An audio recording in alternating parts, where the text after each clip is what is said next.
Le magazine Humura Burundi est diffusé sur le web via le site de la RPA www.rpa.bi. Humura Burundi.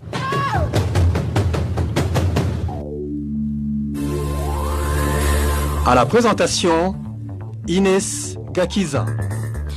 Fabrice Ndimurukundo et Steve Niungeko sont de l'autre côté de la cabine technique. Merci d'être au rendez-vous. Bonsoir et bienvenue au magazine Humura Burundi de ce vendredi 13 mars 2020. Commençons par les principaux titres. Panique des Burundais réfugiés à Rusenda en République démocratique du Congo, accusés par les Maï-Maï de collaborer avec le groupe armé Gumino. Ils sont sous menace de mort. La pandémie coronavirus continue à déstabiliser le monde. Des activités régionales et mondiales sont ajournées. Dans l'entretemps, le constat fait au Burundi est que les mesures de prévention ne sont pas partout appliquées. Dans ce magazine, nous vous parlerons également de la reprise des activités transfrontalières à Gatumba, c'est après plus de 10 jours de paralysie. Voilà pour le sommaire, tout de suite le développement. Encore une fois, bonsoir et bienvenue. Ouvrons le magazine par la sécurité des réfugiés. Les réfugiés burundais du camp de Rusenda en République démocratique du Congo sont sous menace de mort. Ils sont accusés par les Congolais de la communauté Babembe d'être de mèche avec le groupe armé Gumino de la communauté Banyamulenge et jurent de les éliminer. Ces réfugiés burundais disent être contraints de sortir du camp pour aller chercher de quoi manger. Ils totalisent déjà 2 mois sans assistance alimentaire. Le pensez avec Nadège Irakodze. Ce climat malsain entre les réfugiés burundais du camp de Rusenda et les Congolais de la communauté Babembe est accentué par les relations que ces réfugiés entretiennent avec les Congolais de la communauté Banyamulenge. Ils sont contraints de sortir souvent du camp pour aller chercher de quoi manger chez leurs voisins Banyamulenge car ils viennent de passer 2 mois sans être rationnés par le HCR. Au mois de janvier, ils nous ont dit que nous allons avoir $12. Le mois dernier, ils ont promis $6 seulement, mais aucune de ces promesses n'a été honorée. Les réfugiés ne savent pas pour le moment à quel sens se vouer. Quand ils sortent du camp pour aller chercher de quoi manger auprès de leurs voisins Banyamulenge, ils sont accusés par les Babembe d'être de mèche avec le groupe armé Gumino appartenant à cette communauté. Quant aux femmes, elles sont souvent violées lorsqu'elles se rendent en dehors du camp pour travailler. Les propos qui incitent à la violence tenus par les combattants Maï-Maï de la communauté Babembe terrorisent ces réfugiés. Celui-ci parle d'un calvaire qui attend ces réfugiés. Nous vous mettons en garde, vous les Burundais du camp de Rusenda. Tout Burundais qui osera se rendre dans ces montagnes pour aider le mouvement Robert Gumino sera égorgé. Je vous dis de prendre au sérieux ce communiqué. Ces Burundais réfugiés du camp de Rusenda demandent au HCR ainsi qu'à la communauté internationale de veiller à leur sécurité. Nous demandons à la communauté internationale d'assurer notre sécurité. Nous entendons que ces organisations internationales qui nous assistent ne s'attendent pas sur certaines choses. Ce que nous demandons, c'est qu'elles nous donnent de la nourriture. À ce propos, la rédaction de la RPA a essayé de contacter les responsables du HCR en République démocratique du Congo, mais sans succès. Merci Nadège. Il a causé de la RDC. Rende-nous en Tanzanie. Enlèvement d'un réfugié burundais du camp d'Onduta la nuit de ce mercredi. Selon ses voisins, il a été enlevé par des personnes non encore identifiées qui étaient munies de fusils et de gourdins. Les détails avec Éloge Divin Remesha. Ce réfugié porté disparu au camp d'Outa est nommé Jacques Nzeimana. Il habite la zone 1, village 22, numéro 10. Il est un employé de l'association d'IRC. Les voisins de Jacques Nzeimana font savoir qu'il a été attaqué par des individus armés qui l'ont enlevé après avoir le menotté. C'était vers 3h du matin. Nous dormions et nous avons entendu un bruit étrange. On est sorti pour voir ce qui se passait dehors. Nous avons aperçu une lumière des lampes torches. Puis, nous avons vu des gens qui faisaient sortir une personne menottée de la maison. Ces personnes avaient des armes et des gourdins. Pour partir, ils sont montés dans leur véhicule et ils sont passés près du bureau des responsables du camp. Nous n'avons pas pu les suivre. Les voisins révèlent qu'il aurait été enlevé pour la simple raison qu'il était un homme intègre qui n'hésitait pas de s'exprimer sur n'importe quel sujet qui concerne la vie des réfugiés. Ce conseil de lui, il posait beaucoup de questions pertinentes au sujet des réfugiés lors des réunions. Il insistait sur les questions en rapport des enlèvements des réfugiés. Par exemple, en date du 5 mars, c'était jeudi de la semaine dernière, dans une réunion entre les réfugiés et les Tanzaniens responsables du camp, il a posé beaucoup de questions sensibles.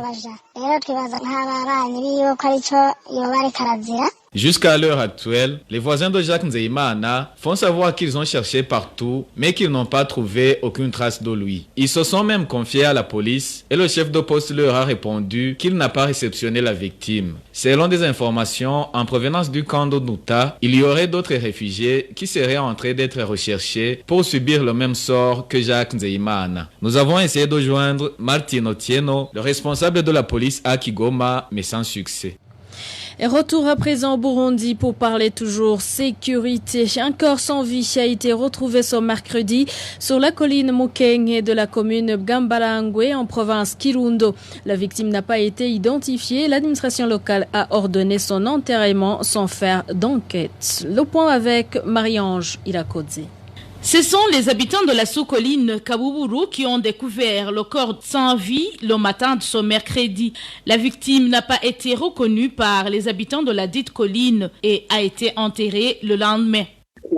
Le corps a été découvert le matinée de ce mercredi, mais ils l'ont amené dans l'après-midi et les Imbonerakure l'ont enterré le matin de jeudi sur ordre de l'administrateur et du commissaire.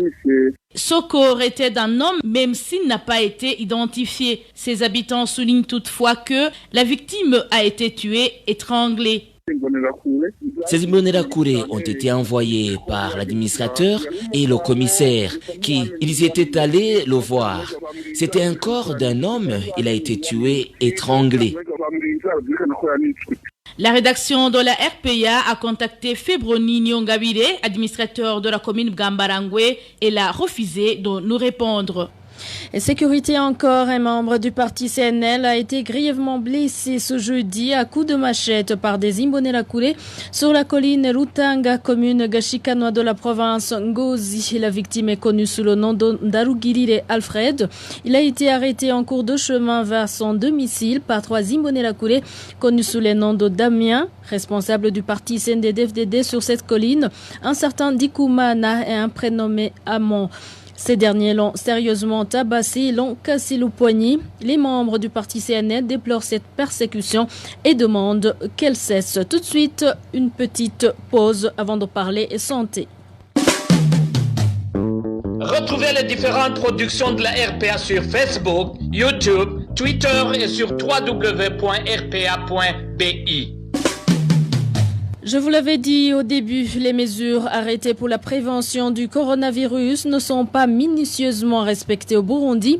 Le constat fait que dans certains endroits de la mairie de Bujumbura, le lavage des mains est obligatoire, une mesure qui n'est toutefois pas suivie dans certains autres endroits pourtant fréquentés par plusieurs personnes. La situation sur terrain avec Emmanuel Niungeko. Le lieu où l'on trouve le matériel pour laver les mains en vue de la prévention contre le coronavirus sont notamment à l'aéroport Melchior Ndadaye, dans les enceintes de la police de l'air, des frontières et des étrangers PAF, à l'entrée de la police judiciaire de Djabé, dans les hôpitaux et autres structures sanitaires. C'est également à l'Institut national de santé publique INSP et à la pharmacie Arkem. Là, on y trouve des grandes bouteilles Kinju avec des robinets ainsi que des savons liquides et désinfectants. Dans les hôtels, les bars et restaurants, ce matériel n'est pas encore disponible, sauf à l'hôtel Royal Palace situé sur l'avenue du Large et à l'alimentation du pain communément appelé Café Gourmand, tout près de l'endroit appelé chez Dimitri. Différentes banques ne disposent pas non plus de tel matériel, excepté la banque kenyane KCB et la BCB. En plein centre-ville de Bujumbura et sur les parkings des bus, au marché Kotebu, communément appelé chez Sion, et sur d'autres marchés à la radio-télévision nationale, ce matériel n'est pas encore disponibilisé. Certains citoyens contactés par la RPA demandent que ce matériel soit installé partout, surtout dans les lieux publics.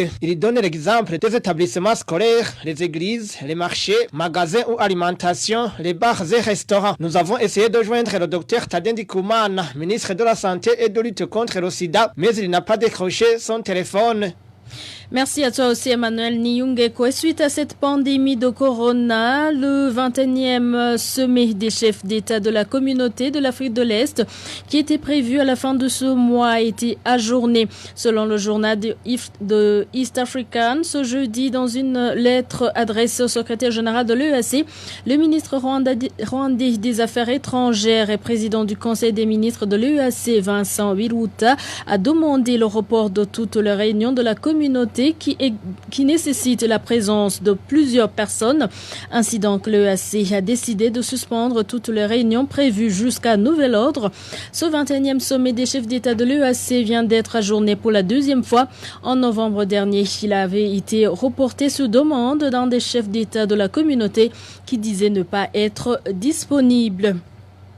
Et la 43e session du Conseil des droits de l'homme a été aussi suspendue à partir de ce vendredi. Dans une communication, le secrétariat du Haut Commissariat des droits de l'homme a expliqué que c'est pour des raisons préventives contre le coronavirus. La session était à sa 3e semaine et était censée durer 4 semaines. Elle a été suspendue jusqu'à nouvel ordre, précise le communiqué. Et politique à présent, promulgation ce mardi 10 mars de la loi élevant le président Pierre Nkurunziza au rang de guide suprême du patriotisme. Avec cette loi, il est institué une journée nationale dite du patriotisme. Des cérémonies seront organisées chaque année au mois de juillet. Et c'est le président Nkurunziza, instauré guide suprême du patriotisme au Burundi, qui devra prononcer le discours de circonstance. Et parlant toujours politique, interdiction de toutes les activités du parti CNL dans la colline Buhoro, commune Gashikanoa de la province Ngozi, par l'administrateur de cette commune. Cette autorité administrative a fermé la permanence de ce parti, officiellement ouverte il y a plus de 6 mois. L'édité avec Rachel Kagissier. Dans une lettre adressée aux responsables du parti CNL ce 11 mars, Théophile Nibizi, administrateur de la commune Gashikanoa, leur annonçait qu'il suspendait toutes les activités qui se déroulaient dans cette permanence du CNL située sur la colline Buhoro. L'autorité administrative a argumenté que les militants du CNL faisaient régulièrement des réunions dans cette permanence sans l'autorisation des administratifs. Par la même correspondance, l'administrateur Théophile Nibizi a également suspendu les activités d'inauguration de la permanence du parti CNL sur la colline Remera qui était prévue ce dimanche 15 mars. Il a ordonné aux membres du parti CNL d'exercer leurs activités politiques uniquement à la permanence de ce parti se trouvant au chef-lieu de la commune Gashikanoa. Les membres du parti CNL de la commune Gashikanoa parlent d'actes de persécution pilotés par l'administrateur et demandent à cet administrateur de laisser les autres partis politiques travailler librement. Théophile Nibizi a remplacé au poste d'administrateur d'Ogashikanoa Madame Jeanne-Françoise Ndairagije qui a été démise de ses fonctions vers la fin du mois de juillet 2019. Jeanne-Françoise Ndairagije aurait été entre autres reprochée de n'avoir pas pu bloquer les activités du CNL qui gagnait de plus en plus de membres à Gashikanoa. Nous avons essayé de joindre Théophile Nibizi, administrateur de la commune Gashikanoa, mais il n'a pas décroché son téléphone. Rachel Kagissi. Et de la politique, enchaînant avec le droit de l'homme, les détenus poursuivis pour des crimes à caractère politique continuent à subir des traitements inhumains et dégradants dans différents établissements pénitentiaires au Burundi. Certains d'entre eux sont privés du droit d'aller se faire soigner en dehors des prisons. Ceci ressort du rapport du mois de février 2020 de l'association chrétienne pour l'abolition de la torture ACAT Burundi, qui fait état des cas de violation des droits des prisonniers dans les prisons de Gitega, Muramvya, Mimba et Rumonge. Suivez Jean-Claude Niburumonsi, il est chargé du département juridique au sein de ACAT Burundi. Dans ce rapport, ACAT Burundi a documenté sur les traitements inhumains et dégradants constitutifs d'actes de torture dont sont victimes les détenus poursuivis pour des infractions à caractère politique. La privation des soins de santé et la surpopulation carcérale qui est à l'origine des mauvaises conditions d'hygiène. En ce qui concerne les traitements inhumains constitutifs d'actes de torture, ACAT Burundi a constaté que ces violations étaient surtout dans la prison de Mpimba. Par exemple, en date du 12 février 2020, les détenus Albert Mozagara et Amuremye Evariste, emprisonnés à la prison de Mpimba, ont été les cibles des Imbonerakure qui se déguisent en membres des comités de sécurité. Ils ont été battus par ces derniers, dirigés par un certain Ali, qui voulait leur faire accepter que l'argent à leur possession est d'origine des opposants basés en Belgique. Pour ce qui est de la privation aux soins de santé, ACAT Burundi a constaté qu'à part que les détenus politiques se voient refuser l'accès aux structures de soins qui se trouvent à l'extérieur des prisons, en cas d'un détenu de la prison centrale de Mpimba qui a été forcé de suspendre son traitement alors qu'il suivait des soins intensifs à l'hôpital centre hospitalier universitaire de Kamenge. Il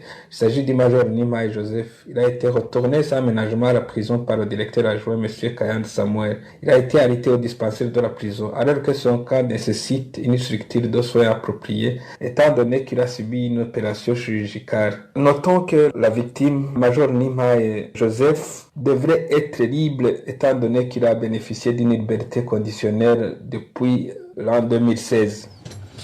Et pour le cas des 11 détenus qui sont toujours en prison de Muramvya alors qu'ils ont purgé leur peine depuis déjà 3 mois, Maître Jean-Claude Niburumunsi explique que c'est une violation flagrante du code de procédure pénale. Il demande au gouvernement burundais de respecter les droits reconnus aux prisonniers.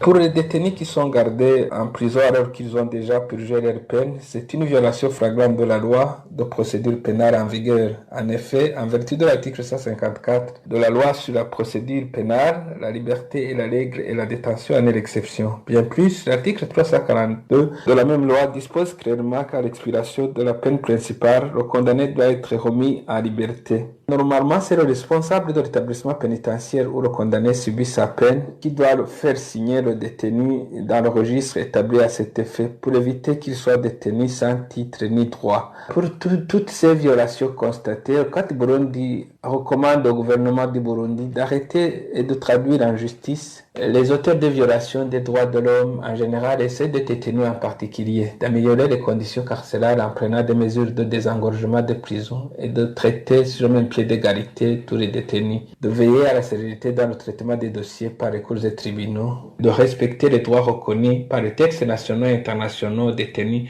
et surtout le droit à la santé qui est souvent violé, provoquant ainsi l'irréparable. Économie à présent, reprise ce mercredi des mouvements transfrontaliers du côté d'Ogatumba après 12 jours de paralysie.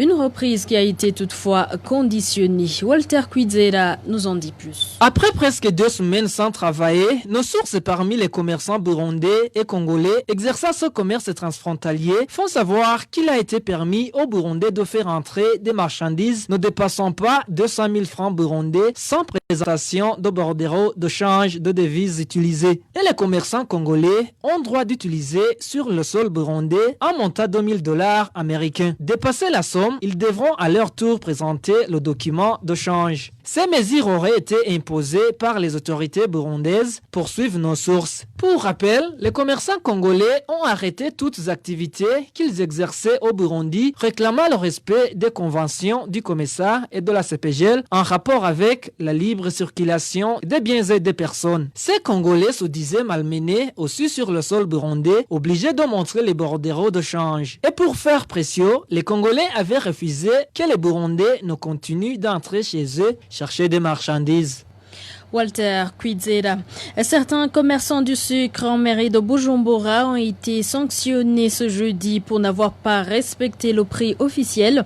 C'est en application de la récente mesure du ministre du Commerce en vue de lutter contre les spéculations des commerçants, a-t-il expliqué. Emmanuel Daishimi. Parmi ces commerçants frappés d'amende pour la vente du sucre à un prix exorbitant figure celui du quartier Kigobe, zone Ngagara. Il a payé une amende de 100 000 francs burundais et sa boutique a été également fermée. Il vendait le kilo de sucre à 2800 francs burundais tandis que le prix officiel est de 2400 francs. L'autre qui a payé une amende est celui de la zone Guiza à la 3e avenue. Les administratifs l'ont surpris en train de vendre le kilo de sucre à 2800 francs. D'autres commerçants qui ne respectent pas le prix officiel sont ces deux zones Kamenge et Chibitoke. Le prix du sucre dans ces zones est de 3000 francs le kilo et on le trouve parfois difficilement. Dans une conférence de presse tenue la semaine dernière, le ministre du Commerce avait mis en garde tout commerçant qui sera attrapé en train de vendre du sucre à un prix exorbitant. Il sera puni sérieusement. Toutefois, certains quartiers dont Musaga, Kanyosha, Kabondo respectent jusqu'ici le prix fixé par le ministre du Commerce.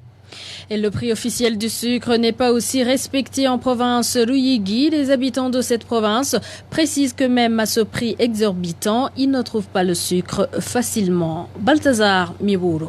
Les habitants de la province Ruyigi font savoir que ce dernier jour, le sucre est devenu une casse-tête. Il y a une semaine, on leur avait promis que cette denrée alimentaire était disponible en quantité suffisante. Une promesse qui n'a duré que le temps de l'arroser et certains n'ont pas pu s'en procurer, déplorent ses habitants. Le prix d'un kilo de sucre qui était fixé à 2500 francs burundais s'élève actuellement à 3000 francs burundais, voire 4000 francs burundais selon considération de l'acheteur. La vente du sucre dans cette province se fait en cachette à la manière du chanvre ou de la boisson prohibée, signale ses habitants. Ils ajoutent qu'une grande quantité de ce produit est exploitée vers la Tanzanie où les spéculateurs sont énormes. Mais aussi, une autre quantité est destinée aux producteurs de la boisson prohibée, communément appelée Umunanasi. Toutefois, le gouverneur de la province Ruyigi, Eri Bashingwa, avait récemment annoncé de lourdes sanctions à l'endroit des spéculateurs sur le sucre ou encore ceux qui le vendent en cachette. La population de Ruyigi demande ainsi aux autorités provinciales de résoudre ce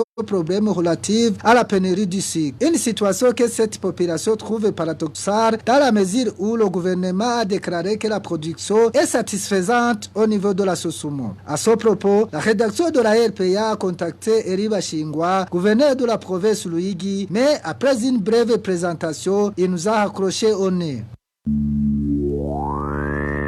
Balthazar Miburo. Et voilà, fidèles de la RPA, nous arrivons à bon port. Merci pour votre attention. Merci à toute l'équipe de la rédaction et à l'équipe technique pour leur bonne collaboration. Ines Gakiza, j'étais avec vous. Je vous dis au revoir et à la prochaine.